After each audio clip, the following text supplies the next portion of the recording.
Olá, sou o professor Júlio César Borghetti, da Faculdade Dom Alberto, com formação em Ciências Contábeis, mestrado em Ciências Contábeis e licenciatura em Matemática. Hoje nós vamos trabalhar mais alguns tópicos relevantes, justamente nos preparando para a prova do ENAD que está se aproximando. Na aula de hoje nós vamos pegar algumas questões, especificamente 4 questões relacionadas à contabilidade de custos, e vamos dissecar alguns dos assuntos mais relevantes, não nos atendo necessariamente à resolução da questão, mas também observando como os conteúdos estão posicionados dentro da prova. Então, vejamos no slide já a primeira questão. A primeira questão que nós vamos abordar é a questão número 17, que não é, na verdade, uma questão do ENAD, mas segue o mesmo modelo das questões do ENAD, e é uma questão que foi aplicada no último exame de suficiência, agora no segundo semestre de 2015. Então, vejamos no slide. Uma indústria apresenta os seguintes custos de produção referentes ao mês de janeiro de 2015. Então, nós temos 3 produtos, A, B e C, custos de matéria-prima, custos de mão de obra relacionados aos produtos que são custos diretos ou, no nosso caso aqui, custos que seriam custos variáveis. Os custos fixos do mês totalizam R$ 6.500. Esses custos fixos são indiretos e distribuídos entre os produtos na proporção da matéria-prima consumida, nos casos em que o critério exige a alocação de tais custos. Com base nos dados acima, é correto afirmar que nós temos 4 opções que nos questionam, então, sobre os custos variáveis ou ainda os custos totais dos produtos A, B e C. Então, a primeira questão que a gente poderia observar é o conceito, de fato, do custeio variável e do custeio por absorção. Ou quais são as diferenças? Ou por que existe um método de custeio? Então, a primeira questão interessante para a gente relembrar das nossas aulas de custos é que, enquanto que uma mercadoria for produzida, enquanto que ocorrer um determinado processo produtivo, essa mercadoria ela vai estar registrada no ativo da empresa. Ela é de propriedade da empresa, ela é um bem da empresa. Então, ela vai estar no ativo na conta de estoques. Agora, a conta de estoques ela tem, normalmente, 3 grandes grupos. Matérias-primas, o almoxerifado, enfim, ou insumos de produção, produtos em elaboração e produtos acabados. Então, todo o processo produtivo da empresa, ele ocorre dentro desses 3 grandes grupos da contabilidade. Claro, conforme a atividade que a empresa exerce, ela vai ter algum tipo de subgrupo de produto em elaboração ou grupos diferentes de produtos ou insumos produtivos.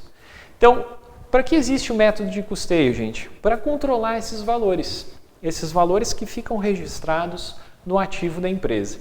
Então, a gente pode montar o seguinte esquema dentro dos métodos de custeio. Dentro dos métodos de custeio, e especificamente os 2 que a questão nos questiona, nós temos o custeio variável e temos o absorção.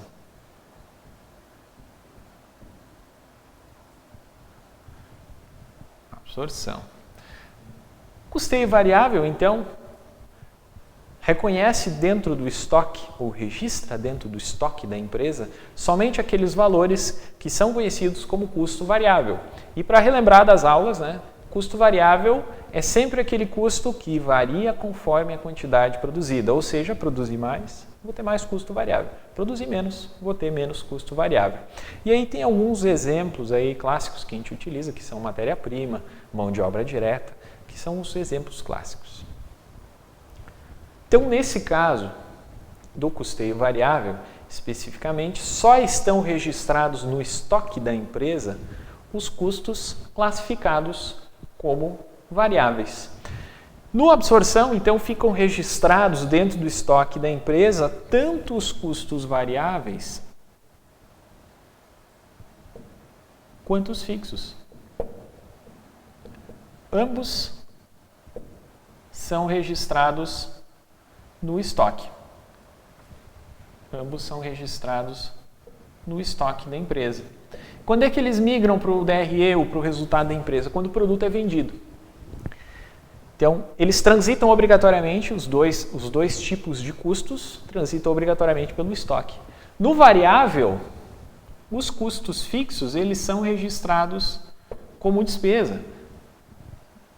São considerados despesas.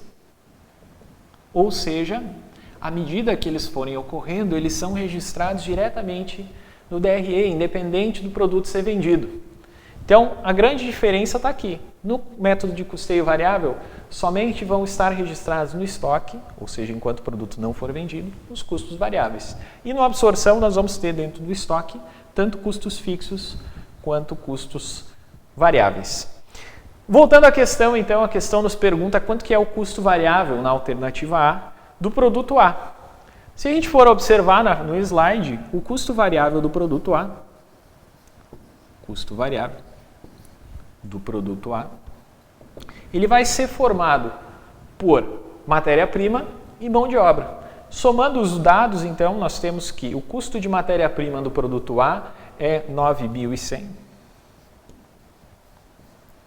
e o custo de matéria-prima, o custo de mão de obra é R$12.000. Somando os dois, nós vamos ter um custo variável do produto A de R$21.100, que é a alternativa A, que seria então a alternativa correta da questão. Próxima questão que nós vamos abordar, também do exame de suficiência do segundo semestre de 2015, é a questão 20. Vejamos no slide. Uma sociedade empresária apresentou no mês de agosto de 2015 os saldos abaixo. 3 contas: estoque de matéria-prima, estoque de produtos em elaboração e estoque de produtos acabados. E aí nós temos saldo inicial e saldo final. Informações adicionais: os custos de mão de obra direta foram de R$ 22.500, os custos indiretos de fabricação foram de R$ 27.000, não foram feitas compras de matérias-primas no período, não houve registros de perdas por redução ao valor realizado líquido ou de outras perdas em estoque. O custo dos produtos vendidos no período foi de... Então, como a gente tinha comentado antes, toda a produção ou todo o ciclo produtivo das mercadorias ele acontece no estoque. Dentro desses 3 grandes grupos aí: estoque de matéria-prima, estoque de produtos em elaboração e estoque de produtos acabados. E no momento que o produto é vendido, como quem lembra aí das aulas de custo, nós fazemos o lançamento do crédito, do valor dentro do estoque, e o débito no CPV. Então, como a questão nos pergunta o CPV, que é o custo dos produtos vendidos, nós vamos observar as movimentações de estoque, do estoque inicial para o estoque final, para ver onde está faltando ali a saída do CPV. Então vamos montar aqui no quadro um esquema que seria um esquema interessante até para a própria prova, aqui para a questão 20. Então, o primeiro tipo de estoque que nós temos é o estoque de matéria-prima, que nós vamos chamar de MP. O estoque de matéria-prima tem um estoque inicial e um estoque final. O estoque inicial é de R$18.000. O estoque final é de 13.500. Só copiando os dados aí da questão. Segundo tipo de conta que nós temos é estoque de produtos em elaboração, que nós vamos chamar de PE, que tem um saldo inicial de R$9.000 e um saldo final de 11.250. Pode parecer um pouco trabalhoso, né, gente? Mas acho interessante montar o esquema. Para os produtos acabados, nós temos saldo inicial de 6.750 e saldo final de 33.750. Um detalhe importante é que todo o processo produtivo ele tem que ocorrer dentro desse saldo, ou seja, entre esse saldo de R$18.000 e esse saldo final de R$13.500 tem que ocorrer a produção dos produtos. Então, no caso aqui, como nós estamos avaliando o estoque de matéria-prima, aqui nós poderíamos ter compra de matéria-prima, né, que seria um item adicional que nós temos aqui. Mas se vocês observarem as informações adicionais lá no slide ou na questão que vocês têm em mãos, vocês vão ver que não foram feitas compras de matéria-prima no período, ou seja, não houve nenhum tipo de acréscimo de matéria-prima aqui. Toda essa variação que teve aqui, de 18.000 para 13.000, decorre de matéria-prima que foi utilizada no processo produtivo. Então, essa matéria-prima, vamos colocar aqui a variação da matéria-prima, ela sai do estoque de matéria-prima para ingressar nos produtos em elaboração. E qual é a quantidade Qual é a quantidade? A diferença, 18.000 menos 13.500, que é 4.500. Ou seja, 4.500 sai do estoque de matéria-prima e ingressa no estoque de produtos em elaboração. Nos produtos em elaboração é que, de fato, então, ocorrem as transformações no produto. Produto que, para nós, não interessa qual é agora, mas ele é um produto de natureza genérica. Então, aqui dentro, nós tínhamos um estoque inicial aí de produtos que ainda estavam semi-acabados.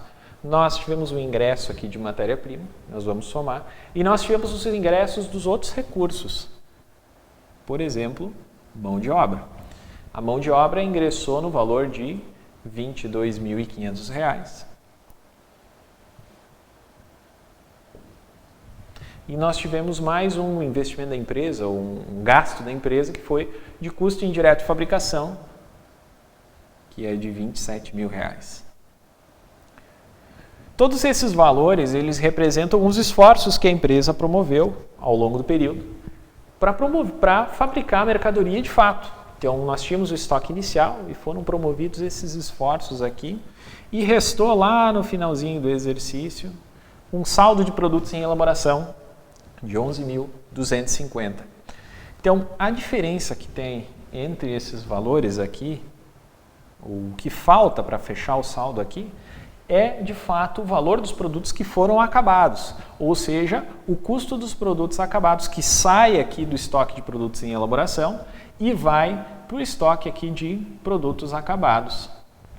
No nosso caso aqui, somando os saldos de cima, subtraindo 11.250, nós vamos ter 51.750, que é o custo, ou mais ou menos aqui, custo dos produtos acabados, o CPA, custo dos produtos acabados que sai do estoque de produtos em elaboração e ingressa no estoque de produtos acabados.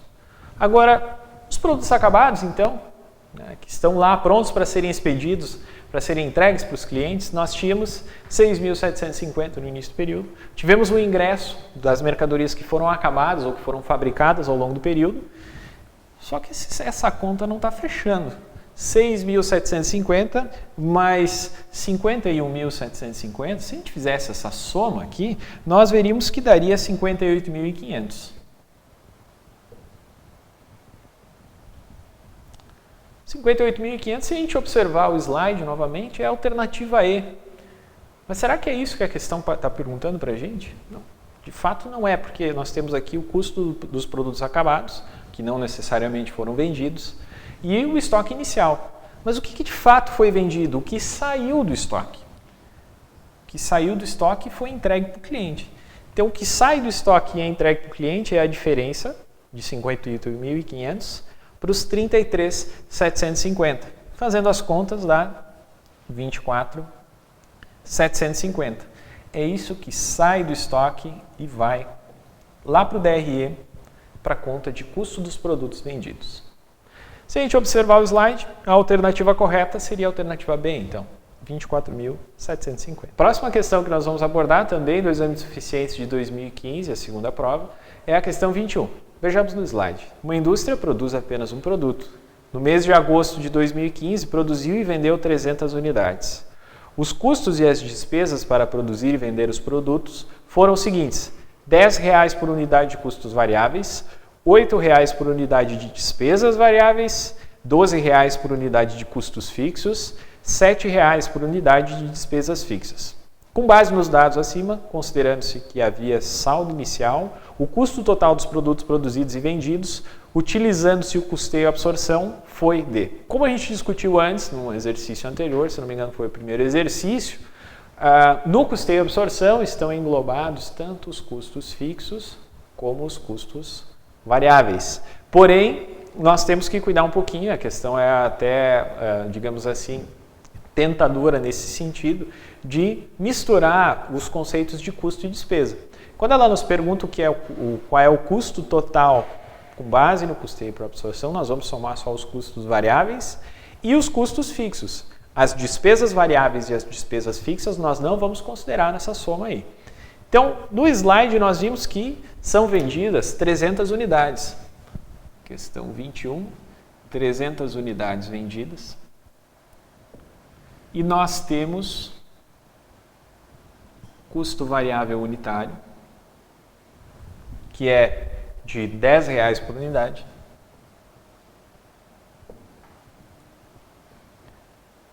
E custo fixo unitário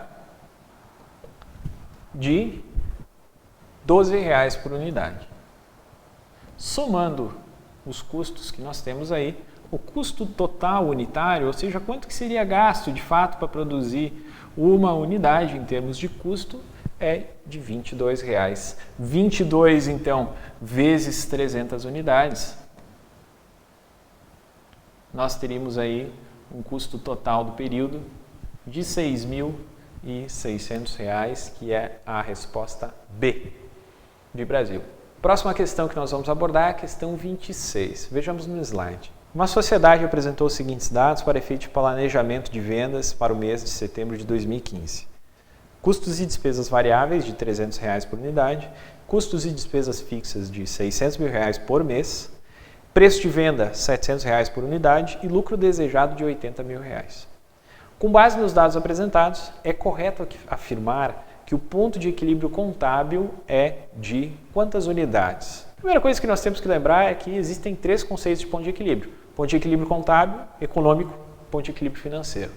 O equilíbrio contábil se caracteriza, então, por aquela situação onde não há acréscimo patrimonial na empresa, ou seja, quando a empresa tem o mesmo valor de receita e de custos totais ou de despesas totais dentro do mesmo período. Ou, outro ponto de vista, nós poderíamos observar que o patrimônio da empresa também não cresceu, né?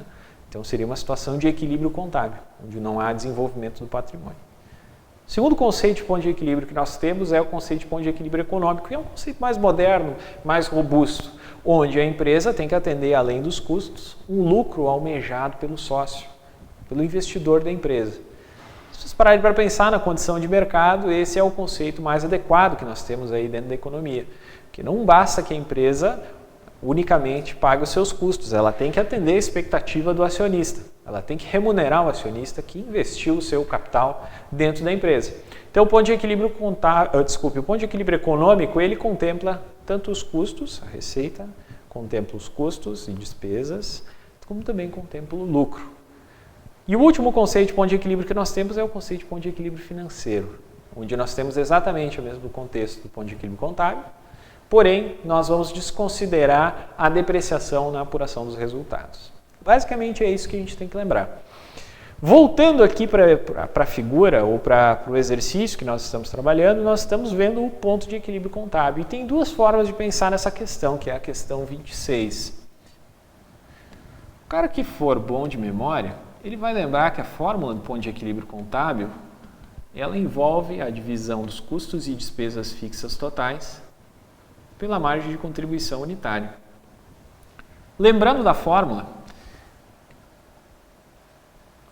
o cara vai calcular com facilidade a margem de contribuição, que é o preço de venda menos os custos e despesas variáveis, que no nosso caso aqui não é difícil de observar, porque o preço de venda das mercadorias é de R$700 por unidade, e os custos e despesas variáveis unitários são de R$300 por unidade, ou seja, a nossa margem de contribuição é de R$400. É aí super tranquilo, né? O cara lembrou da fórmula, vai substituir os valores, custo fixo, olhando no exercício, nós vamos ver que é 600 mil, dividido por 400 mil, que é a margem de contribuição, que nós já apuramos aí. Fazendo as contas aqui, nós vamos ver que dá 1.500 unidades, que é a resposta A. Tranquilo, o cara lembrou da fórmula, sem problema nenhum, resolve facilmente a questão. Não lembrou da fórmula? Poxa vida, e aí? Mas lembrou o que é ponto de equilíbrio contábil. Poxa, ponto de equilíbrio contábil é aquela situação onde a empresa tem o lucro igual a 0 ou onde a receita é igual à soma dos custos e despesas dentro do mesmo período. Aí o cara lembra de uma alternativa. Poxa, eu lembrei do conceito e o conceito envolve o resultado, então eu vou apurar o resultado da empresa. Vou colocar as receitas totais da empresa né? Vou apurar os custos variáveis. A diferença entre os dois vai dar a margem de contribuição da empresa. Vou subtrair os custos fixos, e aqui são custos fixos totais, e vou chegar na situação do lucro ou do resultado igual a zero, necessariamente. Então, lembrei do resultado, que tem que ser igual a zero, eu posso começar daqui, preenchendo os valores que eu lembro. Poxa, se o lucro tem que ser igual a zero, e o exemplo, o exercício nos dá o custo fixo, que é de R$600 mil, nós sabemos, pela estruturação do DRE, que a margem de contribuição menos o custo fixo tem que dar igual a zero. Poxa, mas quanto que tem que ser a margem de contribuição aqui para que se retire dela R$600 mil e dê igual a zero? Não é difícil observar que tem que ser 600 mil. 600 mil menos 600 mil, lucro igual a zero. Parei aí. Poxa, e agora, gente? O que eu vou fazer?